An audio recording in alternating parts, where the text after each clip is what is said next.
ஐஸ்வர்யா ராஜேஷுக்கும் ஜீவிக்கும் நடுவுல என்ன மேடையில ஓபன் செய்யப்பட்ட விஷயம். இப்போதுள்ள நடிகைகளில் எல்லோரும் மெயினான கேரக்டர்களில் ஹீரோயினாக வேண்டும் மட்டும் நடிக்க வேண்டும் என்று அதிகமாக ஆசைப்படுகின்றனர். அதிலும் இளம் வயதில் உள்ள நடிகைகள் ஹீரோயினை தவிர வேறு எந்த கேரக்டரிலும் அதிகமாக நடிக்கும் ஆர்வமில்லாமல் இருப்பர். ஆனால் இவற்றுக்கெல்லாம் மாறாக ஒரே ஒரு ஹீரோயின் கிடைக்கும் எல்லா வாய்ப்புகளையும் பயன்படுத்தி இந்த வயதிலேயே பலவிதமான கதாபாத்திரங்களில் நடித்து அதன் மூலம் அதிக அளவில் வரவேற்பையும் பெற்றிருக்கிறார். அவர்தான் யார் என்று தானே கேட்கிறீர்கள். சினிமா வாழ்க்கையில் ஹீரோயினாக மட்டும் நடிக்கும் ஆசையுள்ள நடிகைகளுக்கு மத்தியில் இந்த சின்ன வயதிலேயே அம்மாவாகவும் தங்கையாகவும் மற்றும் காதலியாகவும் மனைவியாகவும் என எந்த வாய்ப்பு கிடைத்தாலும் அவற்றை நடிக்க மாட்டேன் என்று கூறாமல் அனைத்து ரோல்களிலும் நடித்து தனது திறமையை வெளிக்கொண்டு வந்துள்ளவர்தான் நாம் எல்லோருக்கும் பிடித்த நடிகை ஐஸ்வர்யா ராஜேஷ். இவரின் யதார்த்தமான நடிப்பும் இயல்பான மேக்கப்பும் ரசிகர்களை அதிக அளவில் கவர்ந்து இந்த திரைப்படங்கள் மிக அதிக அளவில் திரையரங்குகளில் வரவேற்கப்படுகிறது. மேலும் இவர் நடித்த திரைப்படங்களுக்கு பல விருதுகளும் கிடைத்திருக்கிறது. இவரின் ஒட்டுமொத்த குடும்பமே சினிமா துறையினை சார்ந்ததாகும். என்னதான் இவரின் குடும்பத்தில் உள்ளவர்கள் அனைவரும் சினிமா துறையினை சார்ந்திருந்தாலும் கூட இவருக்கு சினிமாவில் அவ்வளவு எளிதாக வாய்ப்புகள் கிட்டவில்லை. தமிழில் கடந்த 2010ஆம் ஆண்டு வெளியான நீதானா அவன் என்னும் திரைப்படத்தின் மூலம் தமிழ் சினிமாவில் முதன்முறையாக அறிமுகமானார்.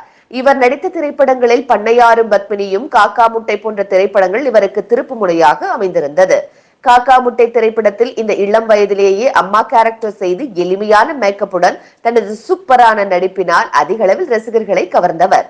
வழக்கமாக டூயட் பாட விரும்பும் ஹீரோயின்களுக்கு மத்தியில் இரு பிள்ளைகளுக்கு அம்மாவாக நடித்திருந்தது பார்க்கும் அனைவரையும் மிகவும் ஆச்சரியத்தை படுத்தியது. அதன் பின் வெளியான கனா திரைப்படத்தில் இவரின் ரோல் மிகவும் அருமையாகவே இருந்திருக்கும்.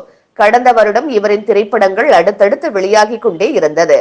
இவரின் திரைப்படம் வெளியாகாத வெள்ளிக்கிழமையே கிடையாது. வெள்ளிக்கிழமைகள் தோறும் இவரின் திரைப்படங்கள் வெளியானதால் இவரை வெள்ளி நாயகி என்றே செல்லமாக அழைத்தனர். இவ்வாறு பல திரைப்படங்களில் நடித்து தொடர்ந்து வெற்றியை கொண்டு வந்த இவர் சமீபத்தில் பர்ஹானா எனும் திரைப்படத்தில் நடித்தார். இந்த திரைப்படத்திற்கு அதிக அளவில் வரவேற்பு கிடைக்காமல் போனது. இதற்கு பல தரப்பில் இருந்து எதிர்ப்புகள் கிளம்பியது. அதனால் இவருக்கு போலீஸ் பாதுகாப்பு கூட ஏற்படுத்தப்பட்டது. தொடர்ந்து பல சர்ச்சைகளுக்கு ஆளான பிறகு இவரை பற்றி எந்த தகவலும் வெளிவராமல் இருந்தது.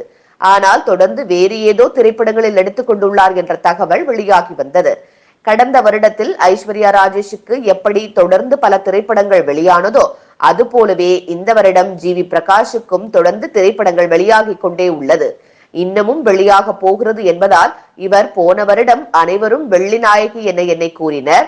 ஆனால் இந்த வருடம் ஜிவி பிரகாஷனை தான் கூற வேண்டும் என்று டியர் திரைப்படத்தின் பிரஸ் மீட்டில் கூறியுள்ளார். இதனால் ஐஸ்வர்யா ராஜேஷ்க்கு கிடைத்த சில எதிர்ப்புகளை போன்று ஜிவி பிரகாஷிற்கும் எதிர்ப்புகள் கிடைக்குமா, அதை மையப்படுத்திதான் ஐஸ்வர்யா ராஜேஷ் இதை கூறியிருக்கிறாரா என்ற வகையிலான விமர்சனங்கள் தற்போது முன்வைக்கப்படுகின்றன.